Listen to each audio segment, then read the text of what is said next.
We're live. All right. Good morning, good afternoon, good evening, wherever you are. Welcome to Dumb SEO Questions, episode 275. With us tonight, we have Ammon Johns. Ammon is, apart from David Rozan, probably the oldest man in SEO. I'm not sure who is the older, but one of you is. But both are located in the UK. Ammon, what's your website URL? AmmonJohns.com. AmmonJohns.com. You can find Ammon. Yes, if there's something in SEO that needs doing, Ammon has surely done it. Now, David Rozan is an internet marketer. He's based in the sunny south of England, close to, not all that far from Brighton. He's 30-odd years as a copywriter and 12-odd years an SEO copywriter, and now a leading internet marketer. You can find David at writingforseo.org. and Masataki Wasa, webmaster of wasaweb.net. And yeah, you're right, Ammon, there is no sunny part of the UK. I lied. But anyway, Masataki is based in Wimbledon. He's also a Google top contributor on the AdSense community. And Richard Hearn, Richard is CEO of Red Cardinal Limited. He's based in Ireland and Thailand. And I think he's in Thailand at the moment, it looks like. And Richard deals with upper echelon sites, and he can be found at, is it redcardinal.com? Yeah. Okay, so each week we answer the questions asked on the SEO Questions community on Google Plus, and also the Dumb SEO Questions Facebook group. Let's look at our first one. I think we've got about 20 questions tonight. The first one's from Dragomir Victor. How important is it to have hosting in the same region or country for SEO? Well, once upon a time, massively important. If you wanted UK results, then Google struggled to identify it. There were two ways that Google used to identify it. It was either a co-UK domain, a UK-based domain, or you had hosting in the UK. There was a long time when one-on-one were a major host, but most of their servers were in Germany, and it really messed people up. However, that was a long time ago.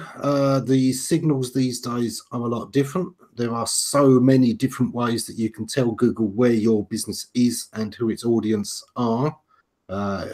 Everything from setting the language, ahref language, to using Google My Business, to just the links, the link structure. If most of your other links are coming from UK domains, then that itself is a big signal that you're a UK-based business. So these days, not so important, at least not for Google. I would still say it massively helps with users at times.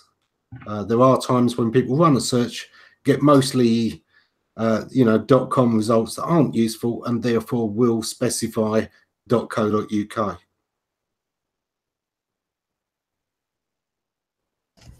I wonder, do they still use geolocation for determining the results based on GTLD? Do you know?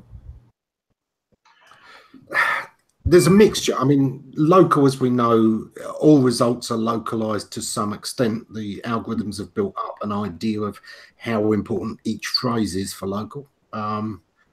But as I say, there are times when certainly I get results that are not UK based, and I therefore switch to, wanting .uk in the domain. And there is no alternative. There is no workaround for that other than having a .co.uk, because I remember that's the way I've specified the filter. If you were on GTLD and you had a .com, there was really, you could set geo-targeting in Webmaster Tools or something like that. But I can always remember historically they said, well, like with .com, if you host in the same country, we will look at that as a signal. But as you say, there's lots of signals. So I think it's less important for SEO and marginally more important for users for sure. Yeah.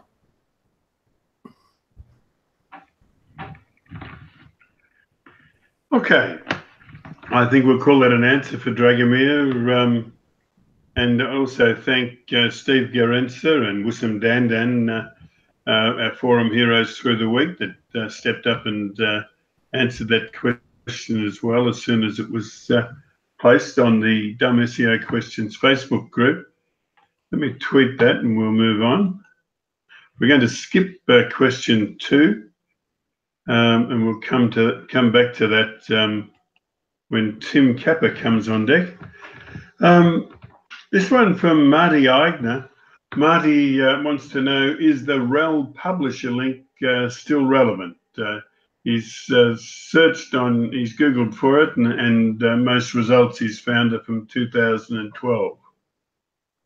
The wrong word there is still. It was never relevant. It was never used. They started to use authorship a bit, but even with authorship, all they did was stick the photo of the author next to the search listing. Rel publisher was never used at all. It's never actually been used in anything front facing or client affecting, and it pretty much got abandoned at the same time as authorship did.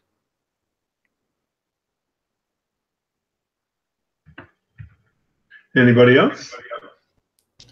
Was there a need for this in order to validate your Google Plus listing or something like that a long time ago, or was it? Am I mistaken? No, was it not?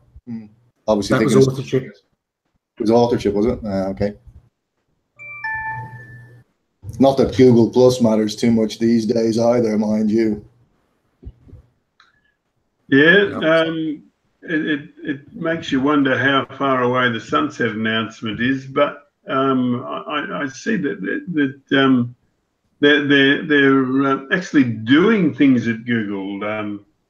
Maybe they're perverse. They're just going to keep going and work on it.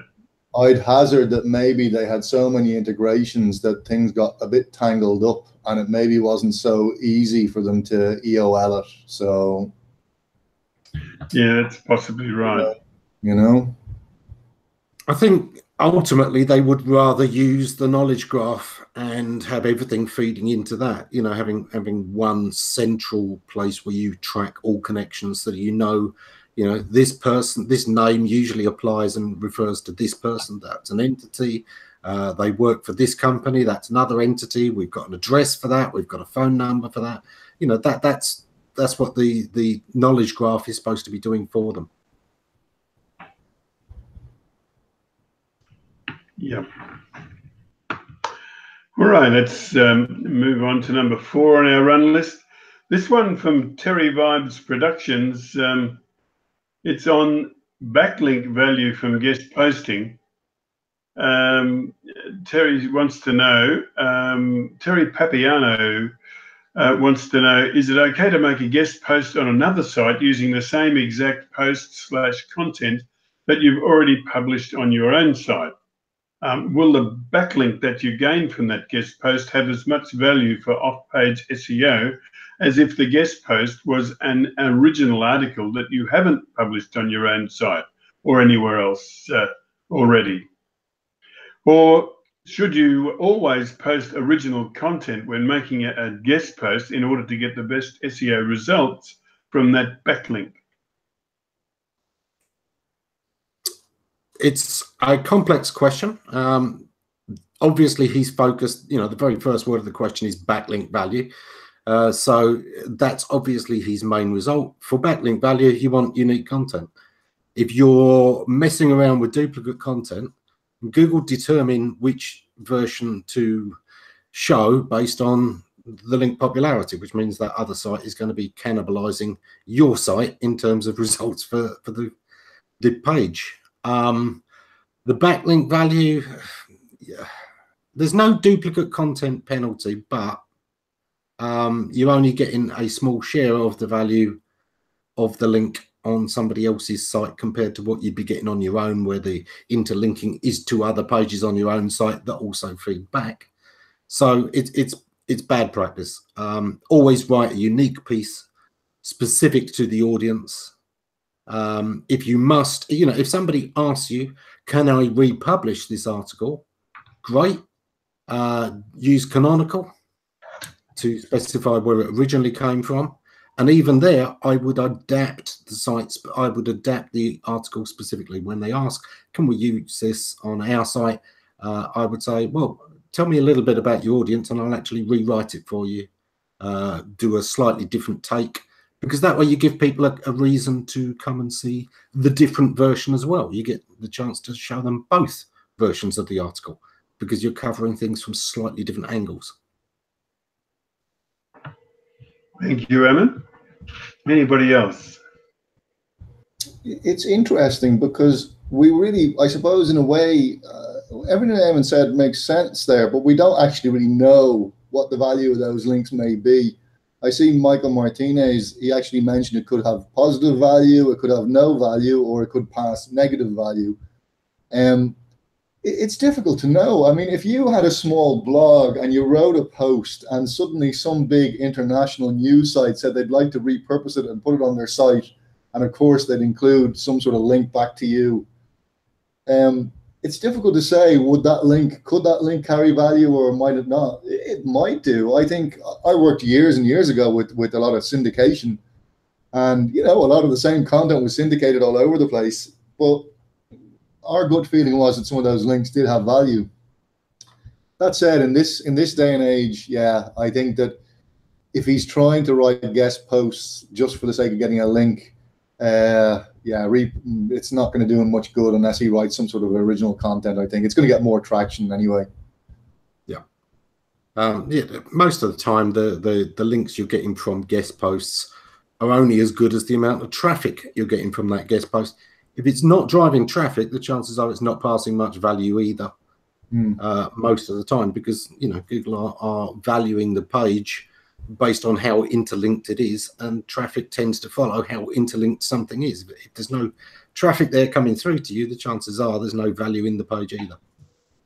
It's, you think about Google, like they come along and they see a duplicate page and they may filter that out of the results. It's very hard for us to determine what they might do with a link that might be on the page, which might not be within the same body content that they flag as duplicate. Like there's all sorts of sort of nuanced ways of looking at this, but exactly that. We probably don't know the exact answer, but definitely he's going about it the wrong way. If he's trying to get links into his site, he's probably better off to try and come up with some really great content to put on his own site, let people know about it. Hopefully then they'll link into him and say, look, this is really useful. This is something I haven't seen before, something along those lines, and try and get links into his own site. Yeah. Okay.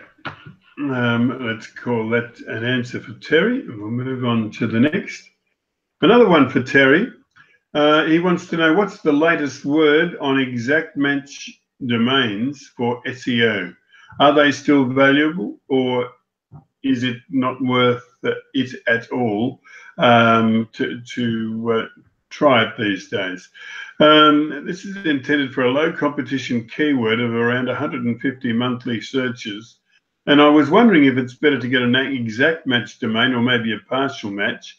One would be a partial match. One would be a better choice for better rankings without risking getting penalised by Google. I don't think there's any danger of being penalised by Google for your domain name, is it? It's not something to worry about too much, I would have thought, these days. If it does give you any leverage, it's going to be not a lot. Some people will say it won't won't give you anything. But I think if it's relevant, if it fits in with your content, then you may get a little bit. So don't worry about it. Sometimes, you know, an exact match domain is a brand. Over here in the UK, we've got a company called Phones for You. That's their actual brand name. They were not an online supplier at all for a long time. They were high street only, and still their brand name was Phones for You.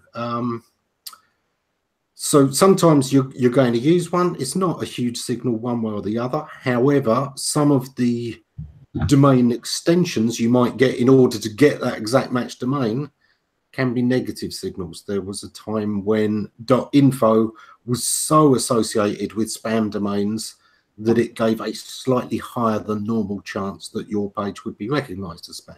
Everything's about probabilities. When you look at Bayesian filters, it says, okay, this is more often about bad than good. This is more often about good than bad. It multiplies all those things together and gives an overall trust of the factors. And some of the domain extensions you get, some of the TLDs, are a slight negative, and you've therefore got to have more positives to make them count than otherwise. If you can get a domain, if it's an exact domain and it's not using a funky extension, then yeah, it's not going to hurt you. It will give a slight benefit, but it's one of hundreds of factors. Yeah, that's interesting, the .info, when you mentioned the .info. I wonder if the reason that they were so low valued was because they were actually free for a while. For a long time, they were about $1.99, whereas a .com was more like $10 to $15. So from a spammer's perspective, like, you could get 10 for the price of one, you know? Yeah. Richard, I keep getting emails from a guy in Abu Dhabi. He wants to buy shopsafe.com. Yeah, well, tell him to pony up then, and you'll consider it. But it keeps improving each time. It's been going on for about a year now, so we'll see. Yeah, the thing I always try and point out to people is search.com was around long before Google was. Books.com was around before Amazon was. Software.com is an old one. You know, there were all of these exact match domains, and a brand beat them with a completely irrelevant name every single time. Amazon. No, you know, what the hell has a river got to do with books or CDs? Unless you really want to throw them all away, and that was the only place you could dispose of them. You know, exact match domains never, ever beat marketing. They never, ever beat a good brand. Yeah. Okay, I think I've tweeted that. No, yes, I have. All right, this one is from Glenn Cooper. It's titled, "What are the basics ahead of typical SEO?" Glenn said, "Hi chaps, working on my first local SEO campaign here. What are the basics ahead of typical SEO? The aim is to get to #1 on the local pack, of course. Thanks in advance." There's a novel thought, getting to #1. And we got a bit of a mix of questions there, because of course local is not the same as regular SEO. It uses slightly different algorithms. For one thing, local doesn't use links in the same way. PageRank is not as important when you're dealing with local and maps. Citations matter, but they're not always about links, and they're not about PageRank. So it's a slightly different game. With local, you know, you're looking at getting the citations, you're looking at getting the ratings, and in future you'll also be looking at sometimes the local footfall traffic as well, because there's been a lot of research done by Google recently on tracking Android devices. You'll notice that now they're able to predict how busy restaurants are. They know whether a restaurant is fully booked, whether a concert is a sellout. by the number of Android signals they're picking up in the region, they will be able to tell in future when people are going past one shop to get to another.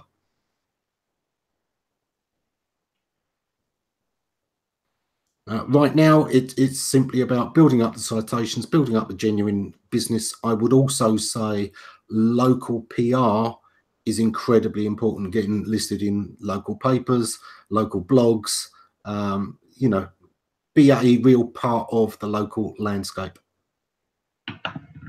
Yep. One of the other things about local, of course, is that's slightly different from regular SEO is that consistency of the data is quite important as well for them to understand that the citations apply to the same entity. So that's another thing to watch out for. Yeah, I see Barry Schwartz was complaining that Google is having a problem. Did you see his post today? Google's having a problem figuring out which knowledge graph to apply for search engine roundtable. Oh. Yeah. All right, let's move on to the next. Andy Gomes asks a question: what is the best URL structure for SEO? In a nutshell, the one 1,000 people link to. You know, what you want is a URL that's short enough to be useful, informative enough. It helps if it's got a keyword or two in it, but it's not essential. Short, easy to use, and used, linked to. That's what really counts in terms of URL structures. Definitely short is better than long. And although it helps to add a keyword or two, do not overdo it. Shorter is always better. Do you remember a long time ago, everyone decided they had to go to these SEO friendly URLs? You know, everyone needed to change over from their PHP query string over this. And it's funny because now with like very large dynamic sites, having key value pairs is probably in some cases actually better than having some of these SEO keywords. Like I'm sure the keywords in URLs, if they have any benefit, it is so tiny at this point because everyone can do it. But it depends on your site, actually. You know, sometimes, like if you've got very complex site IA, sometimes it could be better just to have a very simple, you know, key value pairings within a query string than trying to do something really funky with, you know, your SEO optimized URL. So it depends on the site also a little bit. Sometimes be careful not to bother changing stuff up just for the sake of SEO, unless there's a very good reason to do it. So many people have changed their URLs and it's hurt them very badly when they haven't figured out how to redirect or how to handle these things. So, yeah, making a big change for SEO is often a bad thing if you've already got, you know, links and stuff. But if you're building it in the first place, I would always say it helps to have keywords, but neater, shorter URLs, easier to use, easier to tell people, always better than URLs that are excessively long, stuffed with keywords. Yeah, there's I can't see it on the comments, but there is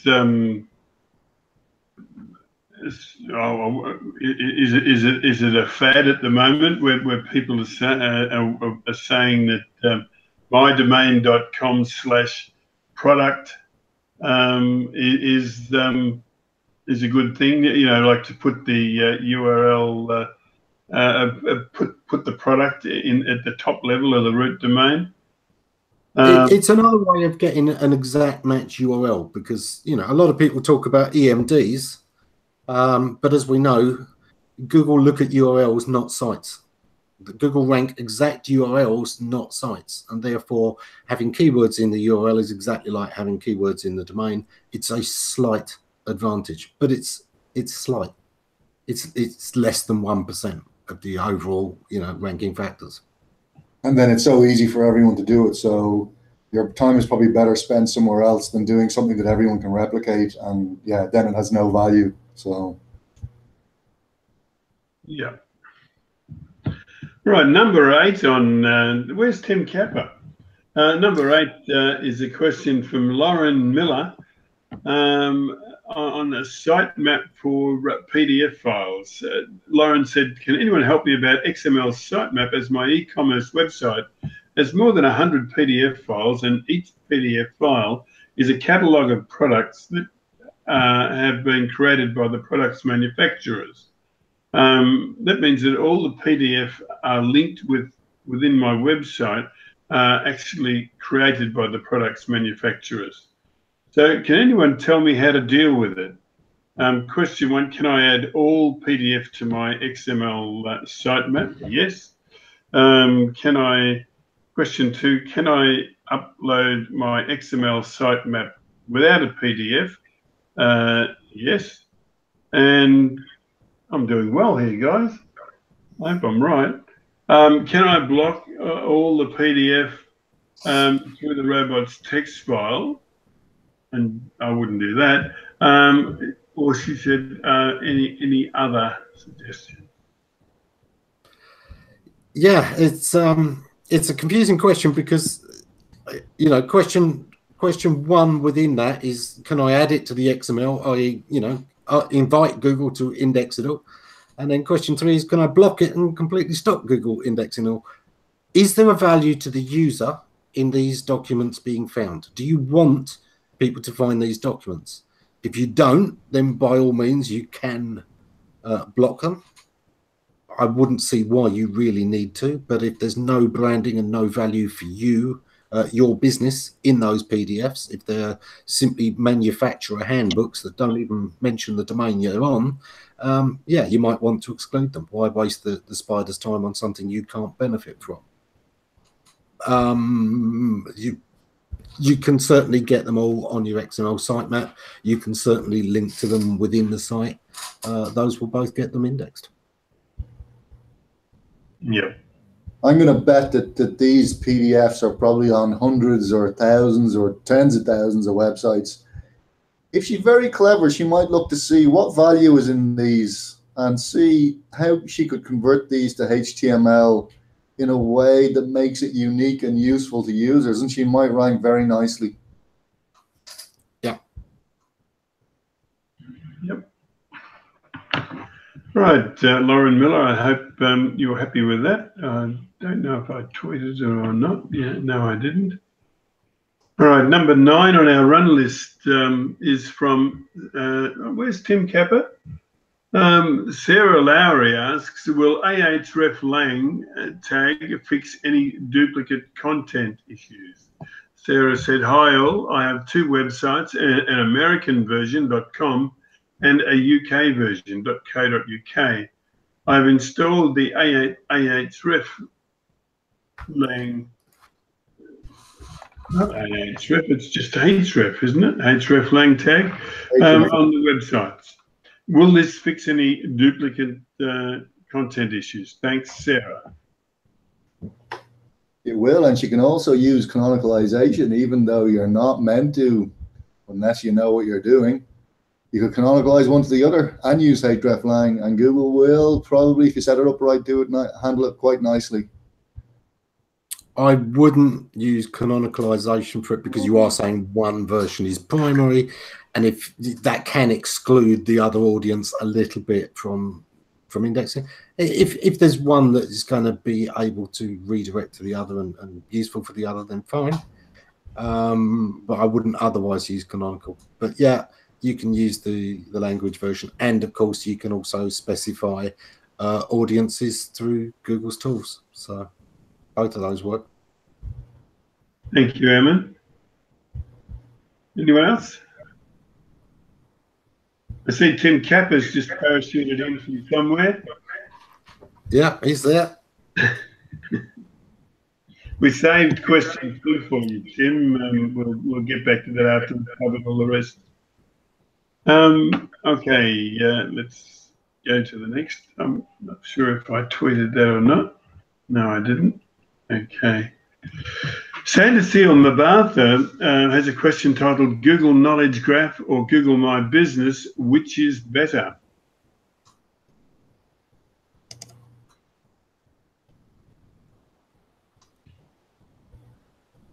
Personally, I prefer Google Knowledge Graph. They keep messing around with Google My Business. It's changed in little ways so many times that it annoys me trying to keep up with it. However, it's still very important for Google rankings right now, especially for local. So I would say you have to keep on top of Google My Business anyway for local, but I would rely more on the knowledge graph. I think it's because Tim's been giving them a belting around the ears. They're jumping around trying to please him, and they don't know what's going on. It's bound to be Tim's fault. Always is, always is. But here's something that I came across recently that's starting to happen. Ordinarily, if you had like a big brand, let's say like Harrod, it would incorporate the knowledge graph within the knowledge panel. But what I have seen recently is that brands that have really become brands themselves are actually getting the smaller knowledge graph above, completely above the knowledge panel. So I wouldn't think in terms of what is better.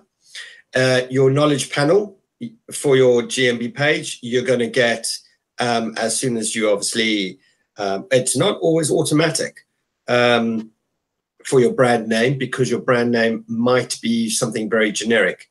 And there might be other search queries or other search results appearing for your name itself. So it's not automatic that it's going to appear straight away. You still need to work on your branding. But let's say you have got a very unique name. It will appear pretty much automatically for that search query. But hey, you know, they're showing a knowledge graph now. So work on your branding all the time. Don't give up, because it's going to appear. But your knowledge graph, your knowledge panel will appear first. And as time goes on and you work about your branding, it will appear also. So one comes before the other. And as you keep working on your branding, the next one will come along. So it's not a question of what's better, it's what stages you're going to be working through. Okay. Anybody else? All right. Let's move on to the next.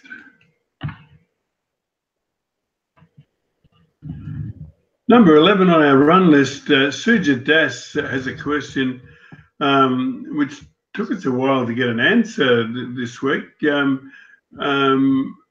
Has Google discontinued the news_keywords meta tag?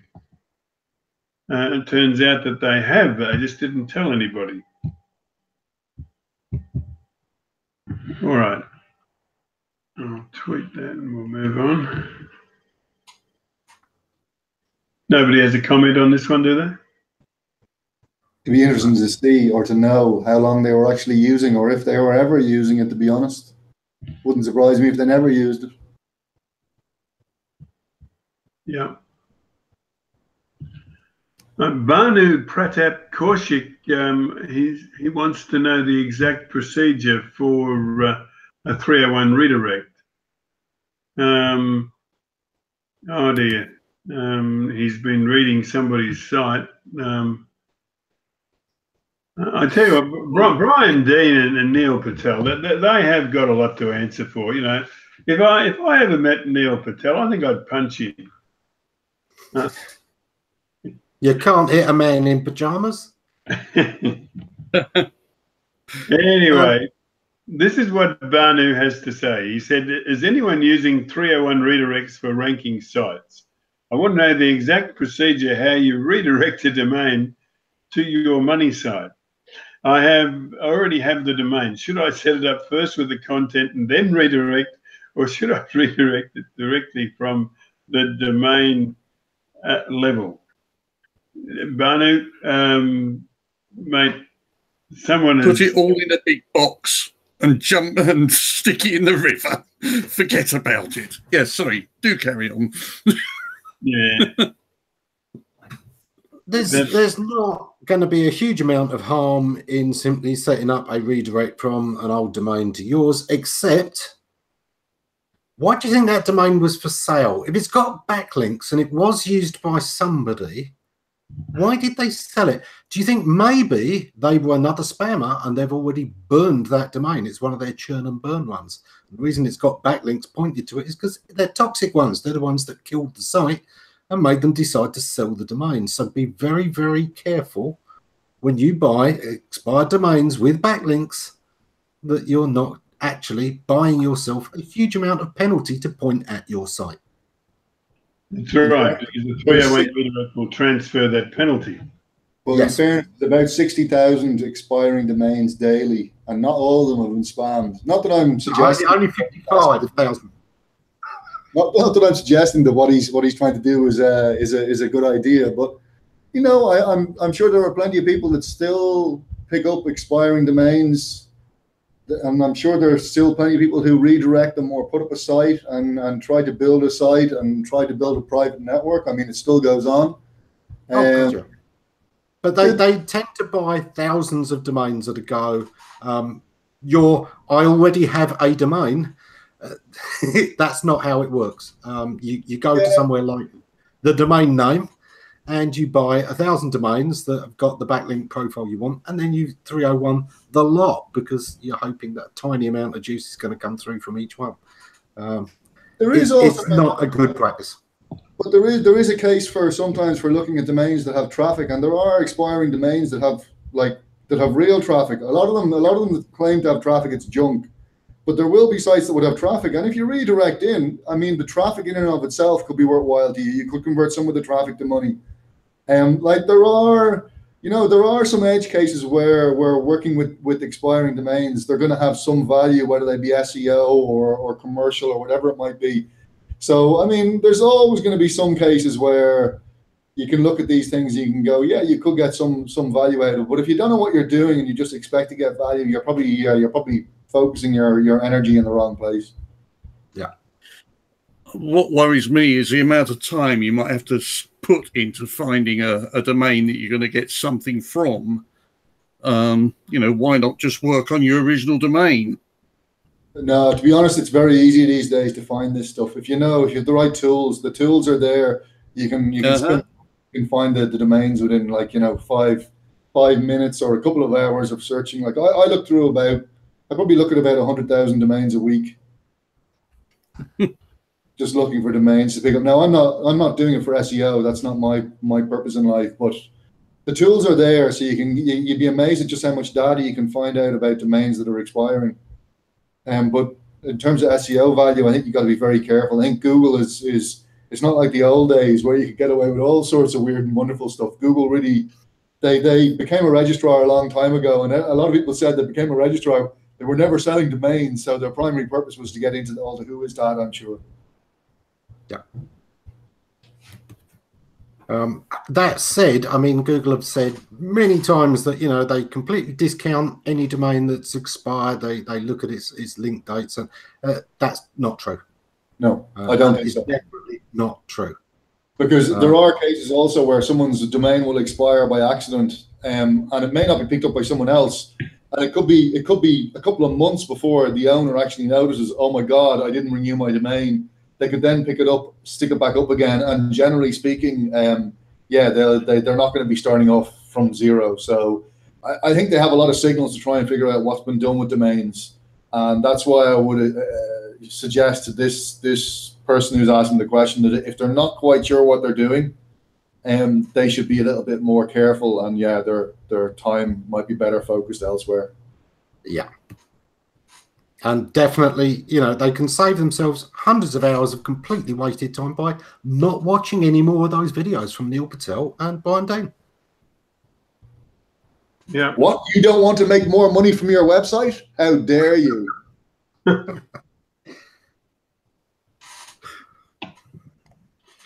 Yeah.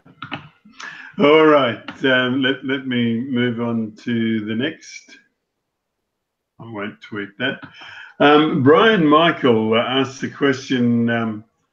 He looks like a pretty lucky bloke. He said, can you use a different location schema for separate location pages on a site? He said he meant local business schema. Yes, sure. Yeah. It's an interesting question, though, from an SEO perspective. If you think about what Google supports, and they support schema, organization schema for identifying various content that they stick into the knowledge panel. And it's an interesting one because let's say you have a contact page and you've got your 10 locations, and I work with some sites that have something very similar to this. And when you start putting on schema there for 10 locations, I think you have to be careful where this crosses the line between you identifying 10 entities with schema with their various locations, or where you're looking at trying to signal to Google what the schema for your organization is in terms of an organization and your contact points, etc. So it's a sort of question where you'd need a little bit more information before anyone could give a reasonable answer, I think. But generally speaking, you can put as much schema on for as many entities on your page. You can keep putting schema on, but you've got to be careful whether he's talking about what Google supports and how to identify to Google the information about your particular organization. What I'm noticing there is he's talking about separate location pages as well. So it looks like one location per page. Absolutely no problem with that at all. Yes, you can definitely do it. Will it automatically rank you in tops for those? Not necessarily. Of course, it's just one signal of many. But yes, you can do that. Yes, it's good practice. You should always use correct schema anyway, because the knowledge graph is only going to become more important. Okay. All right, let's move on to the next. Another one from Santa Seal Mabatha. It's titled, can having a single page site hurt your SEO and ranking factors? Short answer, no. No. Effectively, Google is a one-page site in a lot of ways. You know, the only bit that people link to of the search engine is the search page. The rest of it should be blocked by robots text. It will not hurt you. Google rank pages, not sites. It does mean that you don't have interlinking to play with. It does mean you can't have lots of different articles that are each picking up links and all pointing to that on the same site. But it doesn't stop you having dozens of articles out on different sites that are all pointed to that one page. So no, it doesn't hurt you. What does anyone think? Does anyone think that this relates to actually having like a single page, or whether he could be talking about a single page application whereby there's a single URL and maybe the page is like a JavaScript framework or something? It's just interesting. When I saw this, I saw another question. I started to think, are these people talking about what's termed a single page application, or are they talking about a single web page? And I'm not sure. I'm guessing that they could possibly be talking about SPA as opposed to a single HTML page. And then they could be into a world of complexity when it comes to JavaScript-based sites. Yeah, absolutely agree with that. You know, basically, as we've said repeatedly, Google index URLs. And if one URL can do lots of different things and Google can only see by default one of them, those other versions are not going to count. They're not going to be indexed.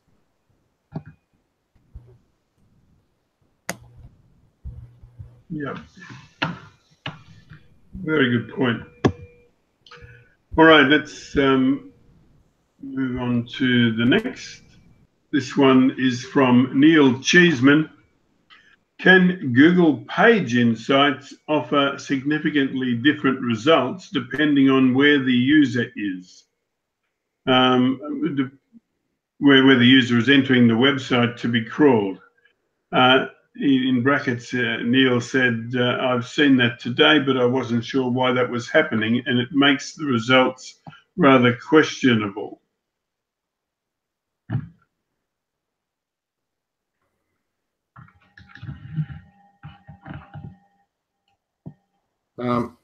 Yeah, I think the people in the forum already answered this pretty well.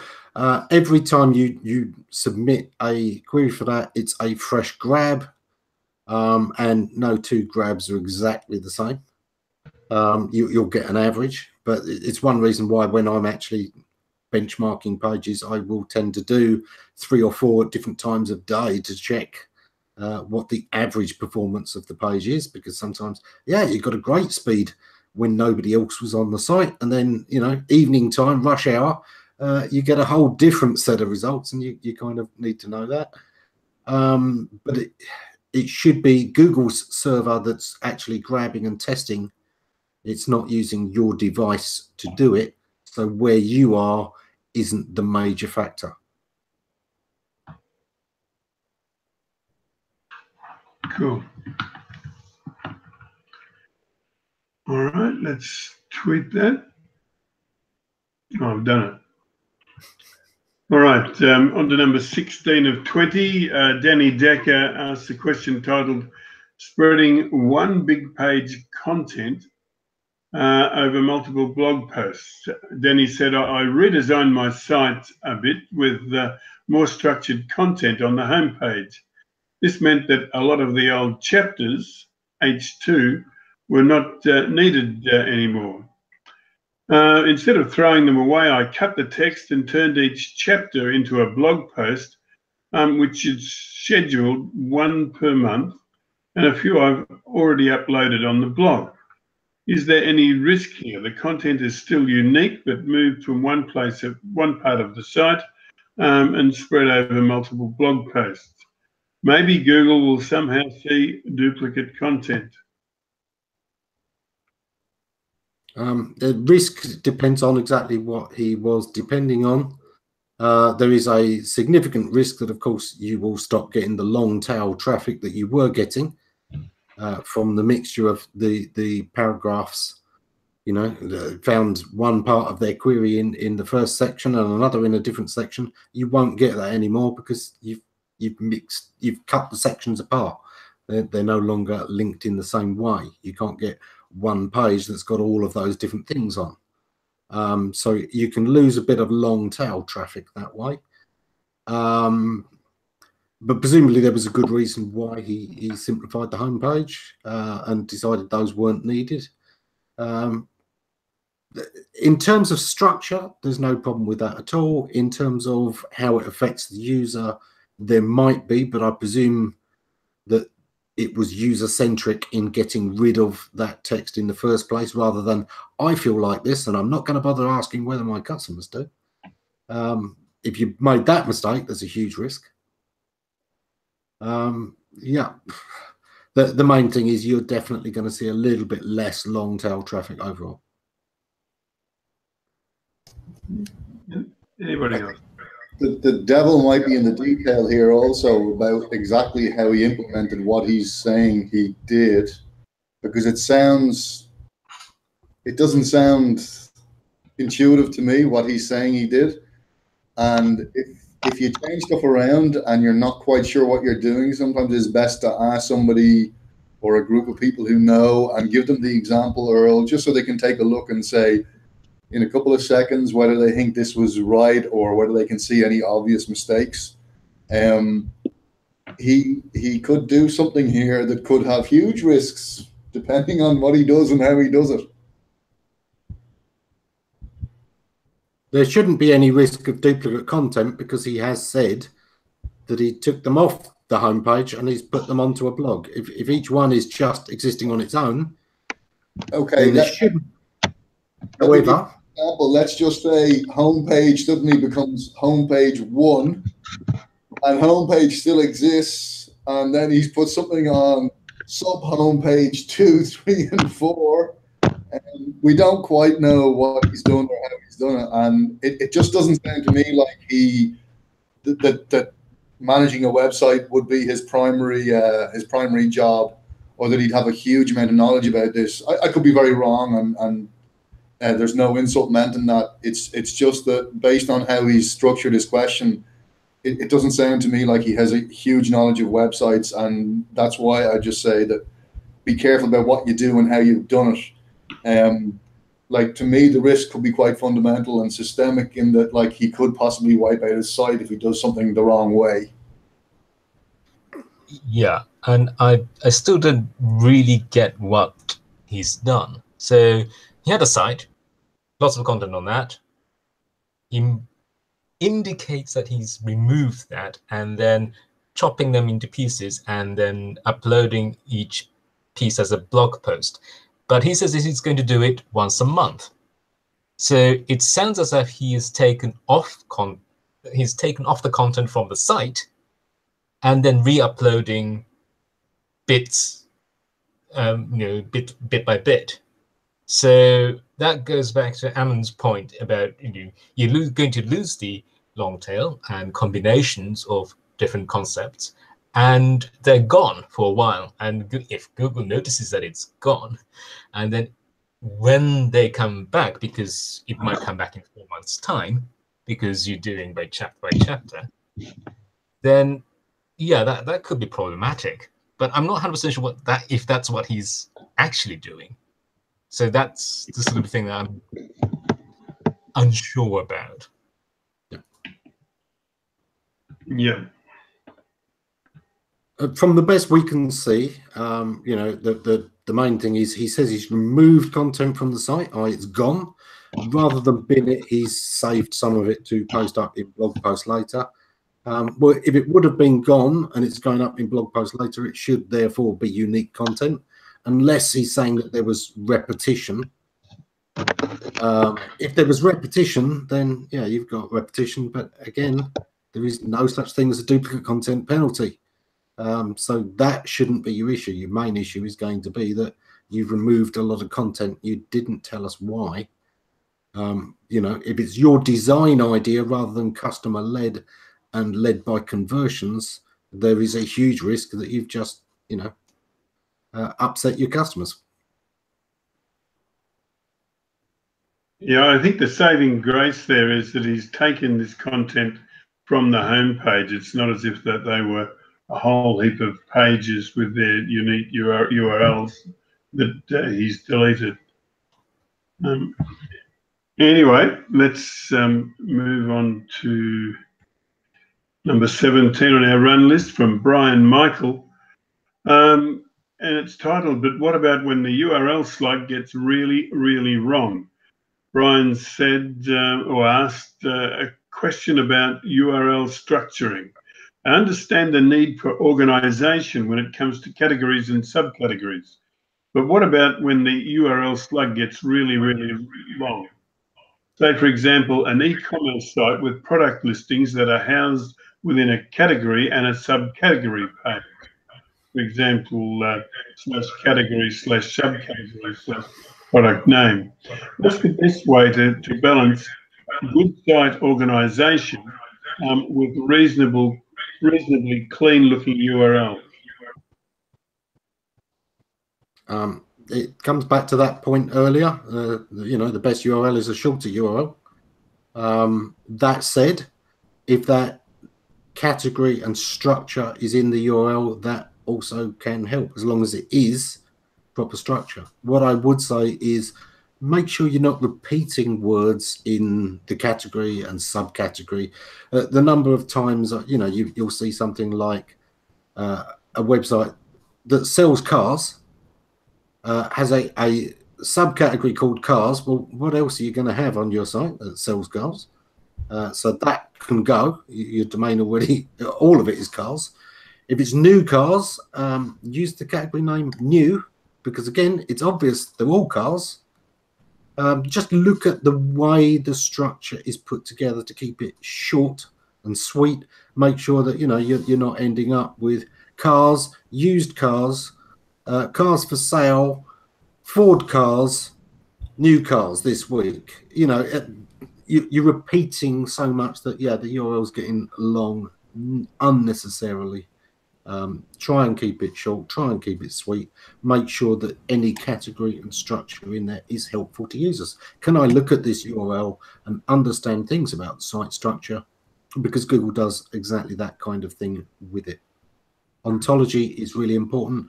Dawn Anderson has written quite a few good presentations about the importance of ontology. It's well worth looking those up on SlideShare. Yep. Okay, let's go to number 18 on our run list from Niraj Kumar. What could be the best SEO strategy for a business-to-business startup? Niraj said, well, I'm doing blog posts since the last 4 to 5 months, and all blog posts are SEO optimized as per Yoast SEO. But still getting very little traffic, and the blog is not showing on Google Index as well. Okay. It says platform WordPress, plugin Yoast, Insights, and MailChimp, average blog post. Oh, yeah, okay. Can anyone suggest what's going wrong and what could be the best marketing strategy for a business-to-business startup? And the actual blog is blog.aimagnifi.com. What's the best SEO strategy? And then he lists a whole load of tactics and no strategy whatsoever. Having a strategy is the most important part. And at the moment you don't. What you've done is copy what you've been told. Oh, you must have blogs. You must have regular content. You must have lots of pages. You haven't let your marketing need determine that. You've gone in with a set of presets and paint by numbers SEO tactics. There is no strategy that you're talking about here. You're doing blog posts. Right, for who? Who are they aimed at? What is each blog post meant to achieve? And if the only answer is links, you've already gone wrong. If the only answer is links, you've already gone wrong. You've created a whole load of content. If each one isn't drawing fresh traffic into your site, what it's doing is diluting the link structure power that's going around the site in the first place. Every time you add a page, you split the share of the link power across a whole site between all of its pages. If you're adding lots of pages and you're not getting fresh link power coming in to them, people aren't linking to this new content, then overall you are diluting the power of the site. You've got an average blog post words. It sounds like you've gone for one of these really, really daft old ideas of, you know, you need X amount of content per month and it needs to be X number of words long, and absolute garbage. That's not how it works. You really need to look at the business, to talk about the business, and to talk about the business strategy. The last company I advised to add a blog, it wasn't for SEO. The company was called Dialophone. They were the second largest supplier of mobile phones online in the UK. They'd been working with top agencies for a lot of time and never quite cracked page one. And the main reason that I looked at a blog was nothing to do with their SEO whatsoever. Nothing. It's the fact that because they were the second biggest supplier, they couldn't get the deals that the biggest supplier could, a company called Carphone Warehouse. Carphone Warehouse is always going to have more leverage and more sales. It's like, you know, the average company going up against Amazon. Amazon got such a big buying discount on its bulk buy that they can be selling it at a profit cheaper than a lot of companies can buy that thing from the manufacturer for. The manufacturer won't even sell it to them at a price that isn't lower than Amazon can sell it. So what they needed to do was come up with a way of being important to customers, to be a preferred choice. So you wouldn't mind paying a quid more to buy it from them rather than the company that you didn't identify with.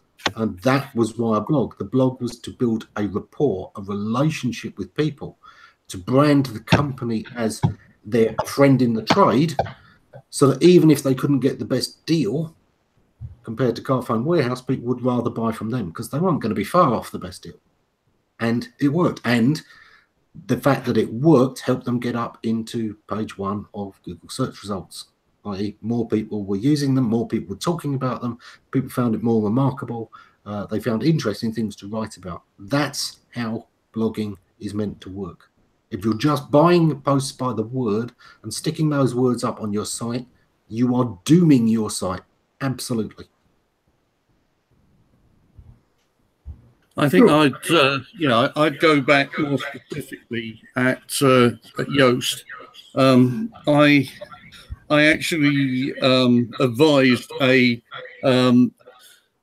client last week, I think it was, to ignore the traffic lights entirely, and to think about the story, the need, who the blog was aimed at, what they wanted to get out of it, because really the traffic lights are keyword density under another name, and if we'd started talking about keyword density, I think that there would be a general pulling of hair out, and yes, that's what we did 15 years ago or whatever, and the universal adoption and following of Yoast with WordPress is taking us back en masse to using some old idea of SEO that's been largely thrown out, and largely shown to be rubbish. So think about what you're actually doing with Yoast, and think very, very carefully about taking the damn thing off your site. If you want some of the things that Yoast does, XML, site maps, and so on and so forth, you can find lots of other plugins that will do it. And the social graphs of various sorts. Again, you can do a bit of digging around the WordPress site for a plugin that will do it. So I'm just about to launch a personal site, and it's nothing to do with my business, but I'm certainly not going to put Yoast on it. And in fact, part of why I'm not doing that is to try and find a nice package of substitute plugins that will allow me to get on with creating content without having this damn thing shouting at me and all the ads. Surely you haven't actually paid for Yoast. I hope you haven't. Yeah. Anyway, but you can. But in the toolbox, you can just disable those. So the first thing I do is I just disable the little green lights and all of that for the clients. Just disable it, right? Yeah, sorry, that I wasn't clear. That's what I told my client to do. To just disable it. Ignore it. Yeah. So one of the things I've just had a look at, and I'm not going to spend time picking out your site here, but one of the basic things that you haven't done is, and like Yoast is a tool that you just need to understand how it works to configure it.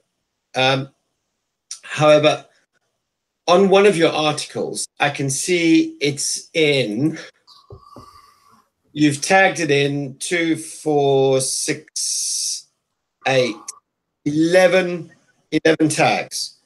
Now, there's nothing wrong with using tags. However, all of these tags are followed.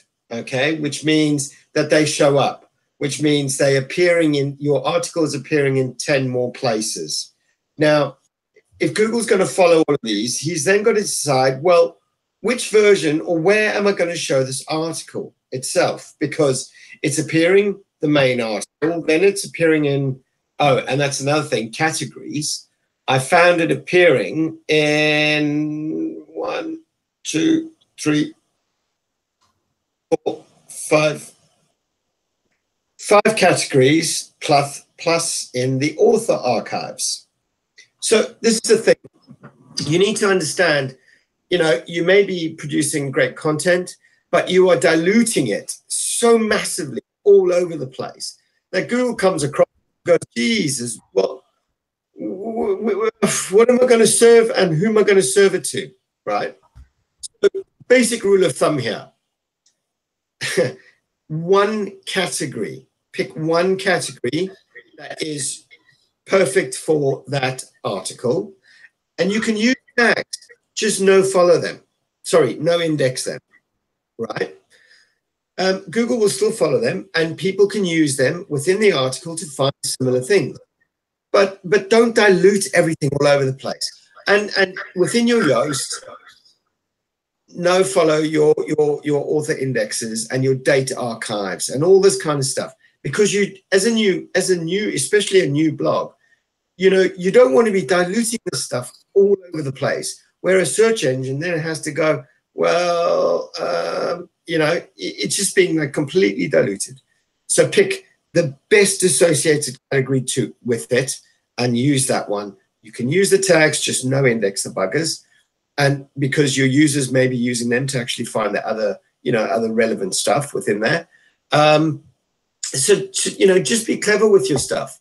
The other is on your blog itself. Recent posts, that's great. That helps people to find out what they're. But try and use something also. You've got archives. Now, literally no one uses archives. Well, maybe a couple people do, but literally nobody trawls into your archives. So replace those archives with, similar to articles. So it will have your recent, and then it will have similar to, and then similar to. So if somebody's really keen on that, you can then dive into, check out that one. Or it's also great if you're doing a follow-up, for example, let's say you're doing a follow-up to this article and there's been a whole build-up of articles leading up to this decision or this new product launch, and now you're doing a breakdown of that product launch. It'll all show up in the top 5 recent too. And then someone can go, hang on, there's the beginning of it, there's the launch of it, and there's the end of it, and there's me smashing it, kind of thing. So, just produce your content. If you're doing that, and it reads well and it's great and blah blah blah. Just don't dilute it all over the place, and just make it a better user journey. Thank you, Tim. I'm thoroughly confused again by this blog because it looks like a sort of mix of everything. So, who should be reading these articles? And many of the articles do not relate to the product you are currently selling, which is this B2B technology, which is quite interesting. That it sounds as if that this business is recognizing people, facial recognition, and then you get a robot to greet the person as the shopper enters the shop, and then follows the shopper around. You can put things in cart and then have an easy checkout. It's a bit like that Amazon store that they built, where you just put things in the cart and then you go out, and it's the amount is debited automatically from your account. So okay, that if that's what you are selling, then make sure that's clear. If I land on that blog, I don't know what the blog is about, because it's a mixture of all sorts of different topics. You have article on SpaceX, then you have a post about what you actually do, then you have an article about 10 things to watch out before going for a startup, and the next one you're talking about how to install and configure CV3. I mean, why would what's the point of the blog? I have absolutely no idea. I'm thoroughly confused. If I land on this page, I'm thinking, oh, this is just a person writing about random topics. Good for him. But if I'm the person, if you want a business from me, if I'm the shop owner who thinks, oh, it's a good idea if I could track people in the shop by having facial recognition and have a robot greet that shopper, it's not going to help. It's going to lessen your credibility. It doesn't enhance your credibility. So I think what I have to do is think about, why am I blogging? And it just doesn't, there is no evident answer to me. And that's going to be the case, likely, for many others.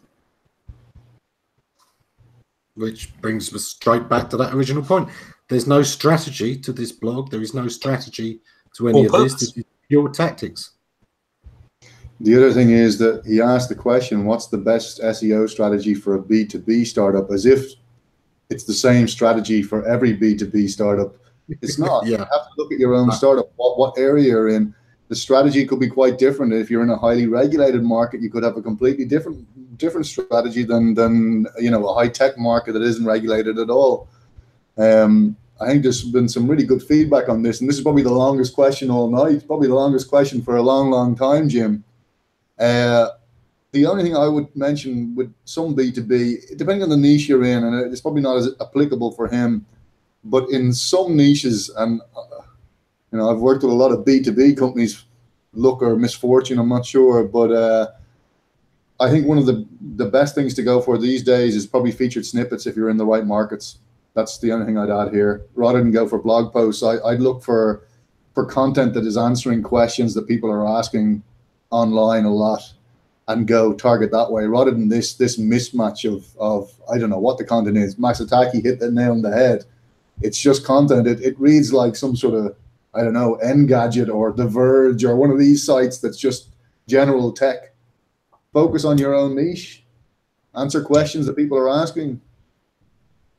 I've had companies in the past that sell blog posts. You know, they do a blogging service, and they provide you with fresh content on these, you know, core things. What are your main keywords? And we'll provide content on those. That's what this reads like. It reads like something that was put together by somebody who doesn't really understand the market sector, but quickly, you know, did the research, and he's selling it to a dozen companies in the sector in spun versions. I wouldn't be surprised if you could find the spun versions of this on a dozen other sites. It's very generic. There is no concept here. I always say a blog is a bit like a magazine, an e-zine. It's your own magazine. It's your thing to keep your readers engaged, or it's a developer log. Those are the two forms. That's why archives were put into WordPress in the first place, because none of us, you know, a general content site, we don't care about by date. But when it's a developer's log, suddenly we do care about what happened during certain dates. There just doesn't seem to be any strategy, any real business sense behind this blog. It seems to be that you've heard you need fresh content and you should have a blog on your site as SEO advice. What's the best SEO strategy? The one that fits with a marketing strategy. And the best marketing strategy is to have one. You really need to have a marketing strategy for this site. And if you can't come up with one, hire somebody that can. You want a proper marketer to come up with a proper marketing plan, and then you integrate the SEO as needs be to go with that marketing plan. And another thing that I've noticed is that if you go to this site, the root domain, as it were, then that's a sort of the customer-facing place. And then you click on to learn more, I think it is. Then it takes you to a blog post. Not so sure whether that's a good idea. Site is a very odd setup, all right. They should probably get the site well grounded before they even try to start churning out content. Yeah, so to me, that the core business and what it does, what your audience was the target, etc., that has to be on the site itself, as it were, and not be subsumed as a blog post. Which really, they don't have product content, do they? It's crazy. Our AI, yeah, it's all going into the blog, and the blog is on a subdomain. Yeah. Yeah, that Neil Patel, he's got a lot to answer for. All right, let me tweet that. Niraj, I hope you take that in the spirit in which it was given. Faith Dugan asks a question it's titled "How Should the Silo Look Like?" Faith said, "This is a really dumb. This is really a dumb SEO question, I know, but how should the silo look like?" To see this image, by the way, you'll have to look at the Dumb SEO Questions Facebook group. He said, "Should the arrows, brackets, links go up or down or neither? Just link relevant content. Thank you." I'm a bit confused. I hope somebody amongst us is not. He's basically talking about ontology yet again. Silo in this context. Bruce Clay really publicized this term, but it never meant what it was supposed to mean in the first place. It's a terrible word to use. You are talking about organization, you're talking about ontology, you're talking about the way certain topics fit under a particular topic. That's ontology. Ontology is the word that you should be using, because that's the one that will let you find the papers and patents all about how Google and other search engines look at ontology. The site up, down, well, it's all the same. Within the section, how is your site structure going? Because that's what siloing is. It's about breaking things up into topics. There is an advantage to doing this. If Google notices that a subdirectory on a website is particularly strong, a subdirectory can have more link power than the rest of the site sometimes. We certainly have seen this in the past. Microsoft.com, the most powerful part of that site was the Windows subdirectory of the Microsoft website. And that goes back as long as there's been PageRank.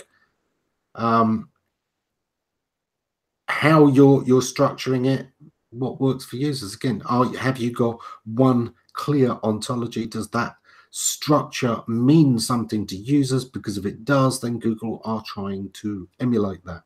The algorithms at Google are all built to mirror the way people can get information from pages and what people like and dislike. That's their end goal. Does this make sense for you as a user? Does it help you as a user to see the ontology this way? If it does, Google are likely to reward it. Cool. Okay, let me move on to the next. This one is from NA. They want to know, is it all right for a single page website to have multiple H1 tags to separate content, or does this practice further websites SEO? No. It doesn't hurt. Originally, correct HTML, there was one H1 usually per page, although it has been broken. H's are not just for sizing text, they have a meaning.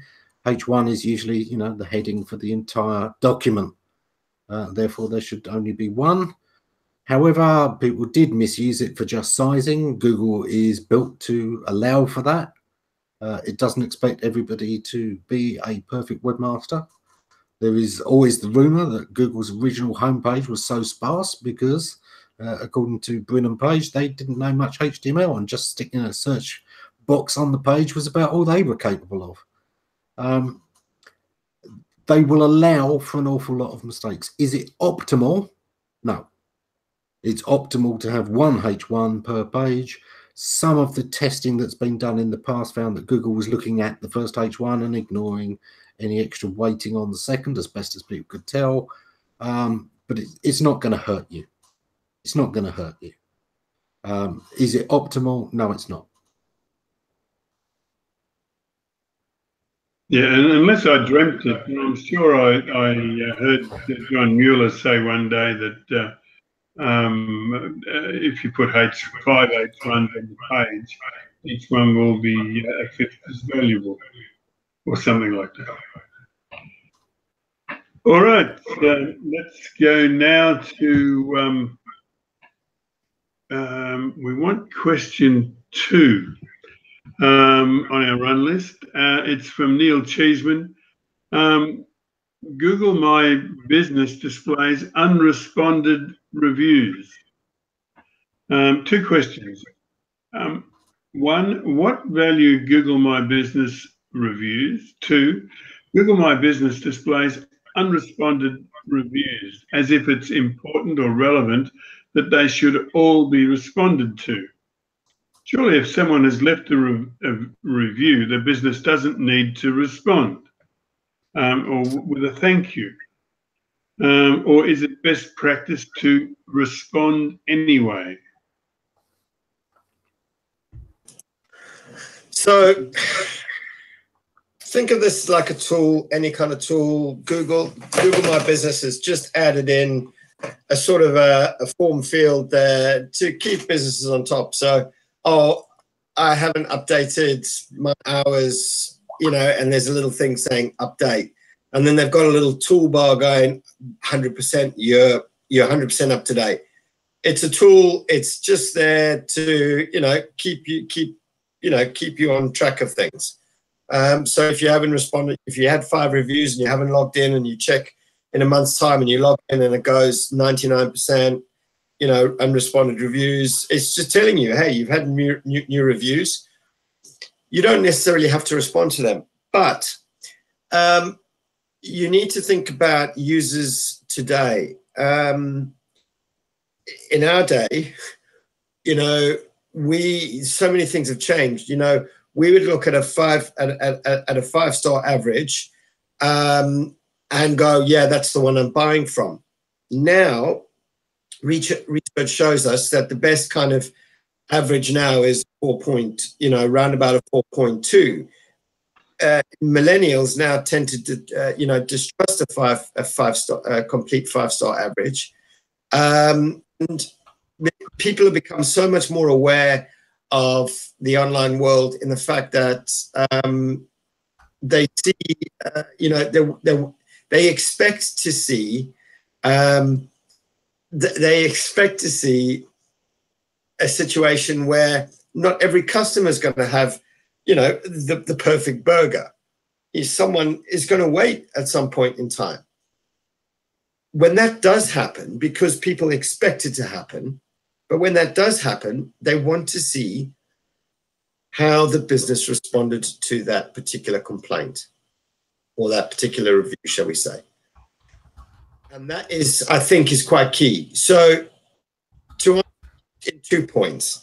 No, it's not going to make a difference whether you answer them or not to Google GMB. It's only a tool just to keep you up to date with what's going on. However, from a user's perspective, we're all keenly aware that, you know, not everyone is going to have the same experience as everyone else. And when someone doesn't have the correct experience and leaves something, you know, either a 3 or a 1 star or whatever, they want to see how the business responds. Now, you know, in the forums when people go, oh, I've had this fake review, and I'll go and look at it, and like, it hasn't broken any guidelines. There's literally no way to get rid of this review. And then the user responds going, fake review, fake review. I'm like, Jesus, no.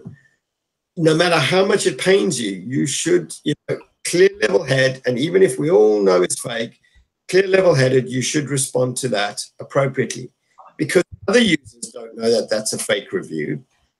They're assuming, as they would do, that that is a legitimate review who had a bad experience, and that you should, you know, want to see how you respond to it. So you don't need to respond to them, but I think from a business's point of view, it's to a review. It shows interaction and some kind of personality. I wouldn't expect something like, like Caesar's Palace or whatever with 2,000 bedrooms to respond to every review. I would expect them, though, to respond to a complaint kind of review. I would, but I would expect a small pet shop that's in a local area, you know, that's on the local high street to respond to reviews. So it's entirely up to you, but I think it also portrays the persona of the business that you are trying to display to the public. To an extent, you can almost say, well, hang on, if a business is that big, can't it afford to have enough people to say thank you to those posts? I think sometimes you've got to look at it from the user perspective. Okay, you've got 800 reviews. That customer has only written one. You don't know that they've ever written a review for a different business before. This may be a really special thing they've done, and the only thing that you can do really is say thank you just in case. And if somebody's got a complaint, always thank them for getting in touch and suggest a way that they can either report the issue properly, but always thank them for the complaint. Apologize for the fact they've had a bad time. I'm sorry to hear you've had a bad experience, because you are sorry they've had a bad experience. Even if they were a terrible customer, you're sorry they came to you in the first place. You are sorry they had a bad experience with you. So always say that, you know, don't get into fights online. Always instead show that you are listening to every compliment and every complaint, because it makes you look so much cooler. You don't know that that person has ever left a positive review for somebody before. Thank them as if this is a one-off, once-in-a-lifetime thing that they've done for you, because it might be.